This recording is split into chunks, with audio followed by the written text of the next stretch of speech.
नमस्कार, स्वागत है आप सबका दिन भर की तमाम बड़ी और अहम खबरों के साथ। मैं हूं कवींद्र। शुरुआत हेडलाइन से। कठेरिया, कार्ति चिदंबरम, स्मृति ईरानी के मुद्दे पर संसद में अवरोध। विपक्ष के विश्वविद्यालय खनन पर सरकार की आपत्ति। कठेरिया को मंत्रिमंडल से हटाने की मांग।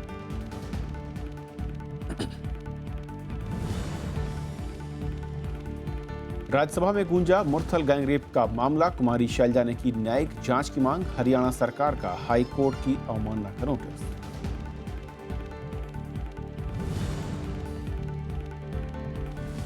उमर और अनिर्बान को 14 दिन की न्यायिक हिरासत। शरद पवार ने उठाए प्रधानमंत्री की खामोशी पर सवाल। कन्हैया की जमानत पर फैसला कल।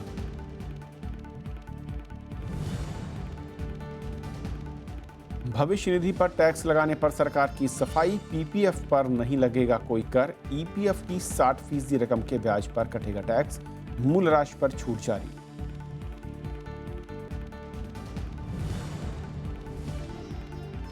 शेयर बाजार में 2009 के बाद सबसे बड़ा उछाल। सेंसेक्स में 777 और निफ्टी में 235 अंकों की बढ़त। आरबीआई की ब्याज दरों में कटौती की उम्मीद से सुधरे हाल।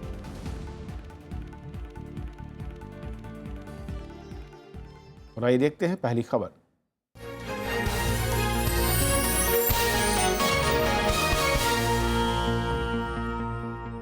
भविष्य निधि पर टैक्स लगाने की घोषणा के बाद मची खलबली पर सरकार ने सफाई दी। सरकार ने कहा है कि पीपीएफ पर किसी भी तरह का टैक्स नहीं लगेगा, लेकिन कर्मचारी भविष्य निधि यानी ईपीएफ में 1 अप्रैल के बाद जमा रकम पर मिलने वाले ब्याज पर टैक्स लगेगा। हालांकि मूल राशि पर छूट जारी रहेगी। इस बीच कर्मचारियों के विरोध के बाद सरकार ने टैक्स प्रस्ताव पर विचार करने का भरोसा दिया। सार्वजनिक भविष्य निधि से जुड़े कर प्रस्तावों पर वित्त मंत्रालय ने मंगलवार को स्पष्टीकरण दिया। मंत्रालय ने कहा कि पीपीएफ से पैसा निकालने पर कोई ब्याज नहीं लगेगा। जो पब्लिक प्रोविडेंट फंड है, पीपीएफ है, उस पे जो नया टैक्स का स्कीम है लागू नहीं होगा। वो इसके दायरे के बाहर है। तो जो लोग पीपीएफ में हैं उन लोगों को इस बारे में कोई फिक्र करने की जरूरत नहीं है। वहीं कर्मचारी भविष्य निधि यानी ईपीएफ के प्रस्तावित कर दायरे में 15,000 तक वेतन पाने वाले कर्मचारी शामिल नहीं होंगे। 1 अप्रैल 2016 के बाद ईपीएफ में जमा राशि के 60% हिस्से पर मिलने वाला ब्याज टैक्स के दायरे में होगा, जबकि मूल रकम पर कोई कर नहीं लगेगा। इस प्रस्ताव का असर उन 70 लाख कर्मचारियों पर भी पड़ेगा जो निजी कंपनियों में मोटी तनख्वाह पाते हैं। मंत्रालय के मुताबिक पंजीकृत प्रोविडेंट फंड और नेशनल पेंशन सिस्टम से 40% रकम पर कर नहीं लगेगा। बाकी बची 60% रकम को एन्युइटी में निवेश कर टैक्स से बचा जा सकता है। आप बिना टैक्स दिए हुए वो पैसे प्रोविडेंट फंड या एनपीएस में डाल रहे हैं और तब बिना टैक्स दिए हुए वो बढ़ते चले जा रहे हैं वो पैसे, तो इसलिए दे रहे हैं जिसमें कि आपको रिटायरमेंट में इनकम मिले। अगर वो आप रिटायरमेंट इनकम के लिए उसको प्रयोग नहीं करते हैं तो जी आपको उस पर टैक्स देना पड़ेगा। भारतीय मजदूर संघ समेत केंद्रीय कर्मचारियों के 11 संगठन इन प्रस्तावों का विरोध कर रहे हैं और इसे एक तरफा श्रम सुधार बता रहे हैं। इन संगठनों ने 10 मार्च को देशव्यापी हड़ताल की योजना भी बनाई है। पूरा ट्रेड यूनियनों इनके खिलाफ है। हम संघर्ष के रास्ता पर चलेंगे। ये वापस करना ही होगा। अभी ये सरकार जल्दी से जल्दी ये प्रपोजल को वापस देना है। विपक्षी दल भी कर्मचारी संगठनों के साथ खड़े नजर आ रहे हैं। Meaningless is a retrograde step and totally against the social security schemes of the government. Basically is a fundamental assault on the particularly the life security which has to be given to the pensioners. फिलहाल EPFO पर किसी तरह का ब्याज नहीं लगता है। वहीं नेशनल पेंशन स्कीम से पैसा निकालते वक्त टैक्स देना होता है। Bureau report, Rajya Sabha TV. और इस पूरे मसले पर बातचीत करने के लिए former secretary general EPF office हमारे साथ एसके खन्ना साहब हैं। खन्ना साहब, स्वागत है आपका हमारे साथ जुड़ने के लिए। सबसे पहले तो मैं यही समझना चाहूँगा कि जिस तरीके से धन्यवाद। पीपीएफ को लेकर जो बातें सामने आई, हालांकि सरकार ने 24 घंटे के अंदर ही क्लैरिफिकेशन दिया कि पीपीएफ पर छूट बरकरार रहेगी, लेकिन ईपीएफ पर जो 60% की बात हो रही है, यानी कि क्या ये माना जाए कि जो एक सेविंग की मैं कहूँ कि एक आदत डालने के प्रयास इन स्कीम्स के जरिए था, छोटी बचत को बढ़ाने की कोशिश थी। आपको नहीं लगता कि क्या इससे कहीं कुछ झटका लग सकता है उसको? मेरे को लगता है कि सरकार का विचार सरकार का विचार यही है कि इसको रिटायरमेंट सेविंग के लिए इस्तेमाल किया जाए। जो भी पैसा एम्प्लॉय को मिलता है आप प्रोविडेंट फंड से, उसका 60% एन्युटी में जाए ताकि उसका मंथली इनकम बरकरार रहे। होता क्या है कि एकदम एक मुश्त पैसा मिलने से एम्प्लॉय पैसा खर्च करने के उसमें खर्च कर देता है, कहीं शादी पे, कहीं अनप्रोडक्टिव एक्सपेंडिचर पे, तो उसको बाद में मंथली इनकम ना होने की वजह से जो ऑब्जेक्टिव है ईपीएफ का वो कहीं ना कहीं गुम हो जाता है, मिसप्लेस हो जाता है, लूज हो जाता है। इसलिए गवर्नमेंट का ये निर्णय कि एम्प्लॉय को 60% एन्युटी में इन्वेस्ट करना चाहिए, मेरे को लगता है ये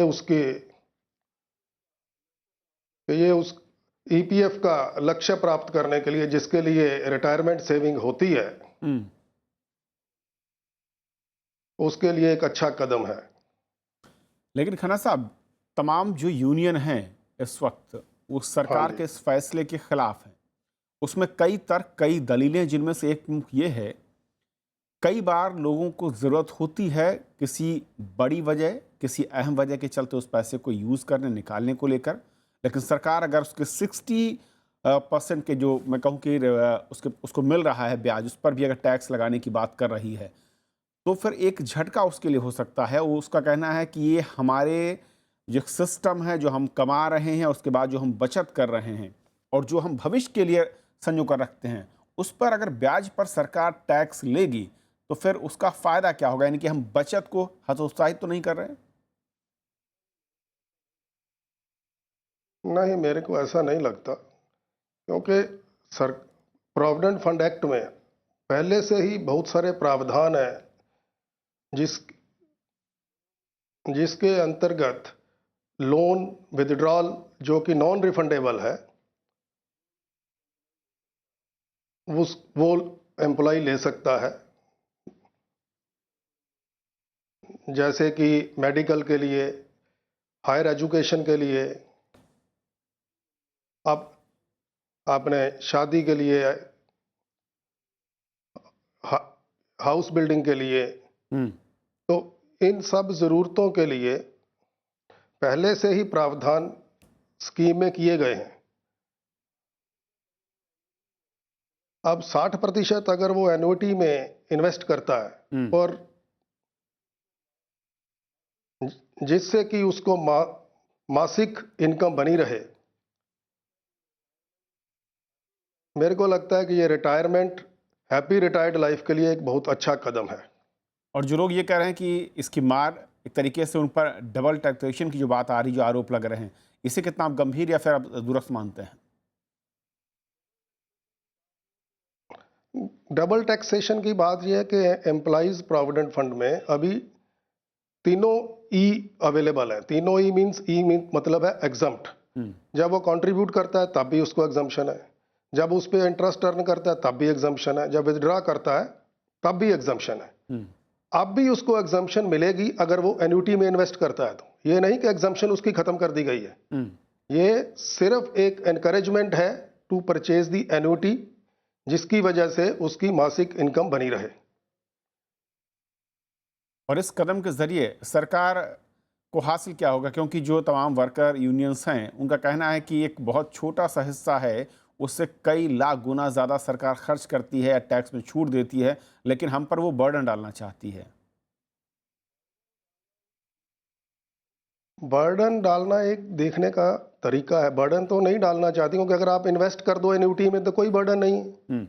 अगर आप मंथली इनकम अपनी बनाए रखो जिससे आपकी रिटायर्ड लाइफ ठीक रहे, हैप्पी रहे, जिससे आपको किसी के ऊपर ओल्ड एज में डिपेंडेंट ना रहना पड़े, तो उसमें आपको एक टैक्स एग्जम्पशन फिर मिलेगी। यानी सरकार अब ये तय करेगी कि जो ये पैसा है, इसका इस्तेमाल वो जहां चाहती है वहां पर वो शख्स एम्प्लॉय करे, ना कि वो अपने लिहाज से। नहीं, ऐसा नहीं है। पैसा अगर एम्प्लॉय ने कहीं और इस्तेमाल करना है जहां उसको ज्यादा प्रोडक्टिव यूज लगता है तो वो वहां पे इस्तेमाल कर सकता है, प्रोवाइडेड वो 60% ऊपर के अमाउंट के ऊपर, वो भी प्रिंसिपल के ऊपर नहीं है, सिर्फ 60% के ऊपर जो इंटरेस्ट अर्न किया है उसके ऊपर टैक्स देना है।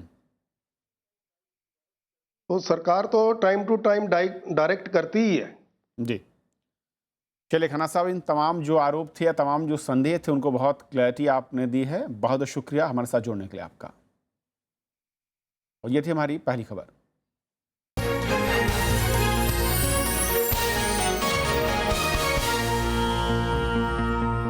एनडीए सरकार का विदेश नीति पर ज्यादा जोर होने के बावजूद बजट में विदेश मंत्रालय के आवंटन में बड़ी कटौती की गई है। पड़ोसी देशों को दिए जाने वाले अनुदान में भी भारी कमी की गई है। विदेश मंत्रालय की संसदीय समिति का कहना है कि इससे दुनिया में भारत की राजनयिक पहल पर बुरा असर पड़ सकता है। ज्यादा आवंटन की उम्मीद लगाए बैठे विदेश मंत्रालय को बजट से निराशा हाथ लगी है। पिछले 2 सालों में भारत की तरफ से सार्क और अफ्रीका समेत कई गरीब देशों को सहयोग और सहायता के वादे किए गए थे। ऐसे में मंत्रालय को इस साल के बजट में विशेष आवंटन का इंतजार था, लेकिन हुआ इसका उल्टा। इस साल के बजट में पिछले साल के मुकाबले 379 करोड़ रुपए कम दिए गए हैं। और ये स्थिति तब है जब विदेश मंत्रालय से जुड़ी संसदीय समिति ने पिछले दिनों बजट में इजाफे की अनुशंसा की थी। When they ask for their annual expenditure every year, the Ministry of Finance gives them half. I'm not exaggerating. It is little more than half of what the ministry judges necessary. So everything is functioning on an absolute shoestring. Again, this affects our effectiveness. सबसे ज्यादा कमी नेपाल को दिए जाने वाले आर्थिक सहयोग में की गई है। पिछले साल नेपाल को 420 करोड़ रुपए दिए गए थे, जबकि इस साल उसे 300 करोड़ रुपए मिलेंगे। इसी तरह बांग्लादेश, श्रीलंका, भूटान और अफगानिस्तान के बजट में भी कमी की गई है, जबकि इन चारों देशों के मामले में भारत की विदेश नीति सही पटरी पर चल रही है। Problems we have is that whenever the government has, for example, a fiscal deficit that it wants to bridge, it may cut, for argument's sake, 10% from all ministries. Our point is you cannot do that to a solemn national commitment. हालांकि Myanmar और मालदीव के लिए बजटीय सहायता बढ़ा दी गई है। Myanmar को अब 250 करोड़ की जगह 400 करोड़ रुपए दिए जाएंगे, वहीं मालदीव को 25 की जगह 40 करोड़ रुपए मिलेंगे। अखिलेश सुमन, राज्यसभा टीवी। और फिलहाल एक ब्रेक के उस पार दिन भर की दूसरी बड़ी खबर।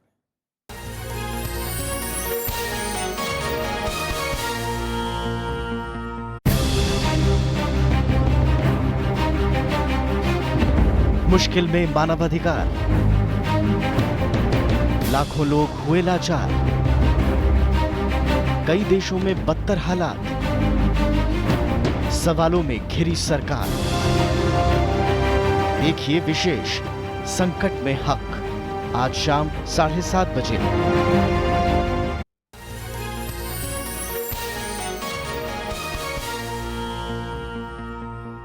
एआईएडीएमके के सांसदों के अवरोध के चलते आज राज्यसभा की कार्रवाई कई बार बाधित हुई। पूर्व केंद्रीय वित्त मंत्री पी चिदम्बरम के बेटे कार्ति चिदम्बरम के खिलाफ कार्रवाई की मांग कर रहे थे। वहीं कांग्रेस ने मानव संसाधन विकास मंत्री स्मृति ईरानी के खिलाफ विशेषाधिकार हनन के प्रस्ताव का मुद्दा उठाया। राज्यसभा में मंगलवार को सदन की कार्यवाही शुरू होते ही एआईएडीएम के सांसदों ने सदन के बीच में आकर नारेबाजी शुरू कर दी।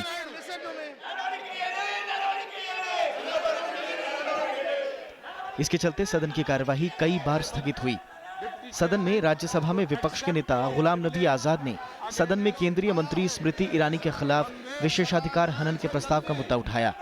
दूसरे दलों ने भी कांग्रेस का इस मामले में समर्थन किया। Deputy chairman to accept our privilege against union HRD minister and it is not once she has misled the people of this country। और ये जल्दी से जल्दी प्रिविलेज जो है उसको आप स्वीकार करिए और इस देश में जो सब कुछ गलत चल रहा है उसका रास्ता निकालने का काम करिए। वहीं सरकार ने विपक्ष के इस कदम पर आपत्ति जताई। आपके पास कोई तर्क नहीं है, अब जब तर्क नहीं है तो आप तर्क देने की कोशिश कर रहे हैं। जहां तक सवाल है प्रिविलेज मोशन का, उसकी एक प्रक्रिया होती है, उसका एक नियम होता है, उसकी एक सिस्टम होता है। उसके तहत जो प्रिविलेज मोशन आपने दिया होगा या ऑनरेबल मेंबर्स और हैं उन्होंने दिया होगा, उसके बारे में चेयर डिसाइड करेगी। उपसभापति पीजे कुरियन ने सदन को जानकारी दी कि विशेषाधिकार हनन का प्रस्ताव सभापति के पास विचाराधीन है।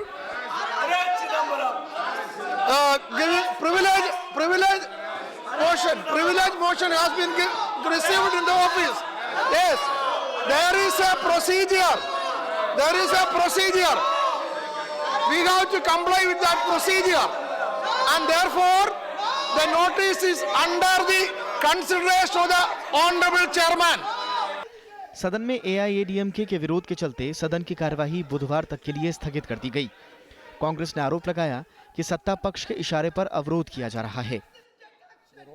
इस बीच कार्ति चिदंबरम ने इस मामले में सफाई दी है। All my businesses are completely compliant with regulatory and statutory requirements. I do not wish to state anything more than this. पूर्व वित्त मंत्री पी चिदंबरम के बेटे कार्ति पर गैर कानूनी तरीके से पैसे कमाने का आरोप है। विशाल दहिया, राज्यसभा टीवी। लोकसभा में मंगलवार को कामकाज के दौरान कई बार अवरोध का सामना करना पड़ा। एआईएडीएम के सांसदों ने पूर्व केंद्रीय मंत्री पी चिदंबरम के बेटे से जुड़े कथित करप्शन के मसले को लेकर हंगामा किया। दूसरी तरफ कांग्रेस ने रोहित वेमुला मामले पर सदन की कार्रवाई बाधित की। लोकसभा में प्रश्नकाल शुरू होते ही एआईएडीएम के सांसदों ने पूर्व केंद्रीय मंत्री पी चिदंबरम के बेटे कार्ति चिदंबरम से जुड़े कथित भ्रष्टाचार का मुद्दा उठाया। एआईएडीएम के सदस्यों के हंगामे के बीच सदन को 3 बार स्थगित करना पड़ा।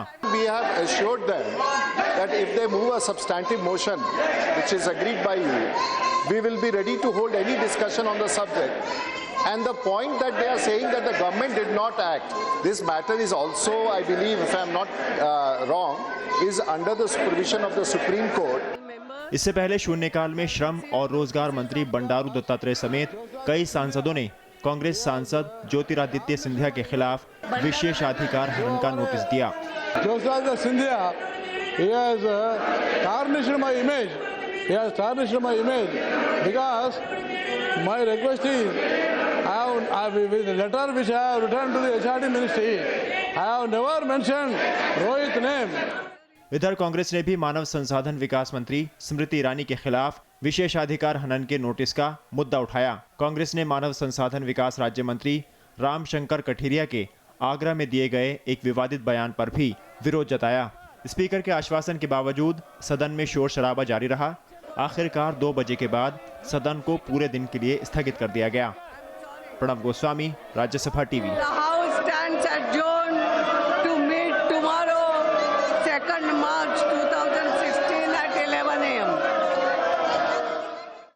कांग्रेस ने मुरथल में जाट आंदोलन के दौरान कथित गैंगरेप के मामले की न्यायिक जांच की मांग की है।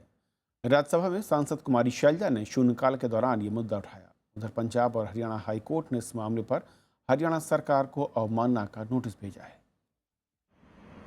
हरियाणा के मुरथल में जाट आंदोलन के दौरान कथित गैंगरेप मामले की हाई कोर्ट की देखरेख में न्यायिक जांच कराने की मांग राज्यसभा में उठी।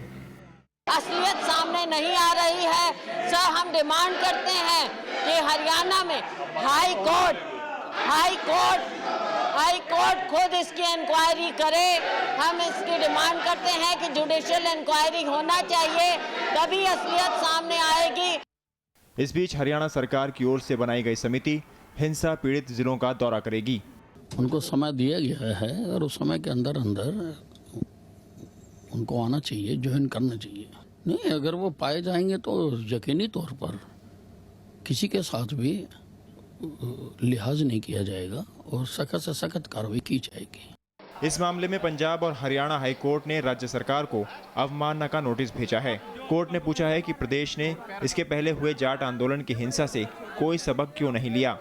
पिछले महीने हरियाणा में 10 दिन तक चले जाट आरक्षण आंदोलन के दौरान बड़े पैमाने पर हिंसा और लूटपाट हुई थी। रविंद्र सिंह शोरान, राज्यसभा टीवी। केंद्रीय मंत्री रमाशंकर कठेरिया के विवादित बयान को लेकर आज संसद में गतिरोध दिखा। कांग्रेस समेत दूसरे विपक्षी दलों ने केंद्रीय मंत्री के आगरा में दिए बयान की निंदा की है। कांग्रेस ने इस मामले में प्रधानमंत्री से सफाई मांगी, वहीं बीएसपी समेत दूसरे दलों ने कठेरिया के इस्तीफे की मांग की। केंद्रीय मंत्री रामशंकर कठेरिया के विवादित बयान पर संसद के भीतर अवरोध और सड़क पर विरोध प्रदर्शन हुआ।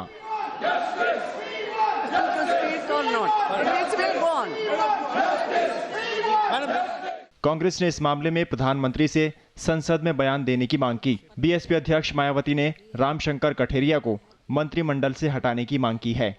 बेहतर यही होगा वो कार्रवाई करें, और सदन चल रहे हैं, हमारा इस वक्त बजट का सेशन चल रहा है, लोकसभा में राज्यसभा में उनको बताना चाहिए कि मैंने क्या कार्रवाई की। इसकी हम कड़े शब्दों में निंदा करते हैं और केंद्र की सरकार से हम ये मांग करते हैं कि संबंधित मंत्री के खिलाफ सख्त से सख्त कार्रवाई की जाए। प्रधानमंत्री जी से हमारा ये कहना है कि वो इनको अपनी सरकार से बर्खास्त करें।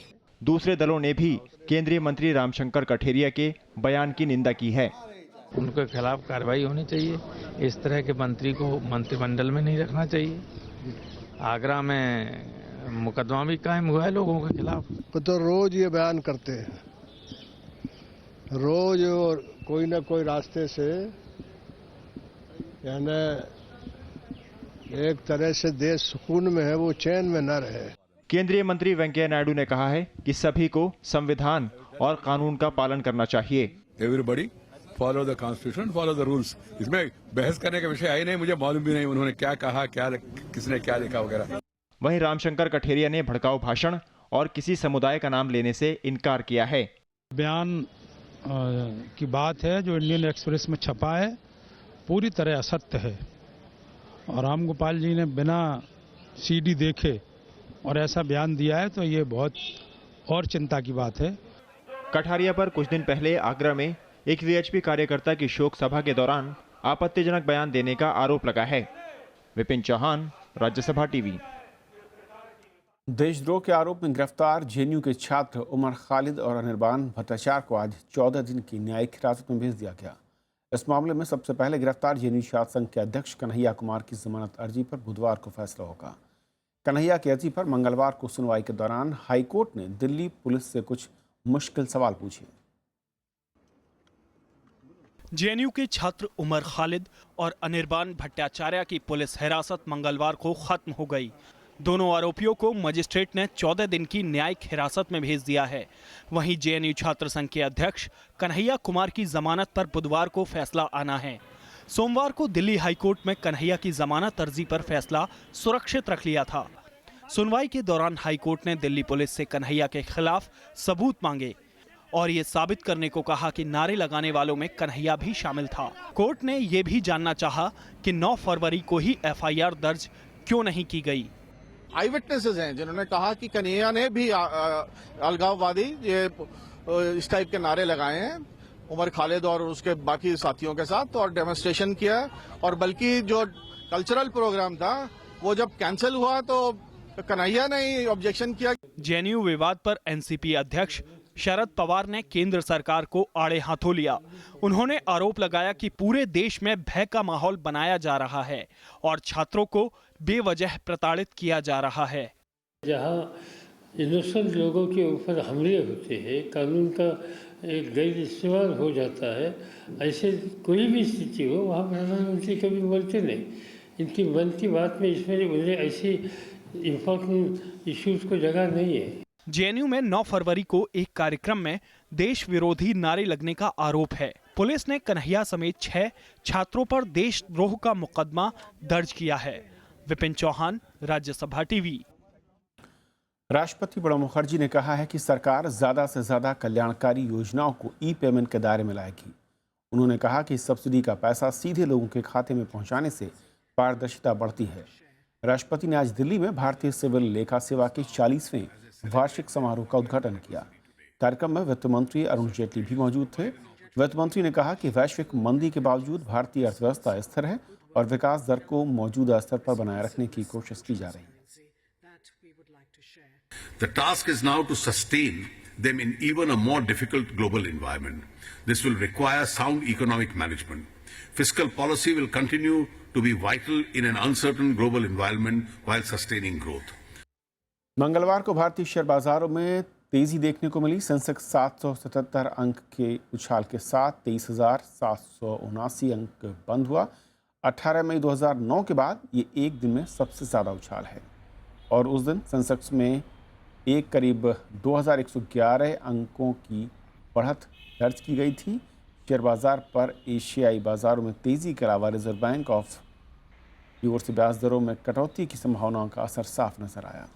शेयर बाजारों में सुबह से ही चौतरफा तेज़ी रही। निफ्टी ने भी मंगलवार को 235 अंकों की तेज़ी के साथ वो 7222 पर बंद हुआ। तो इस बुलेटिन में इतना ही। नमस्कार।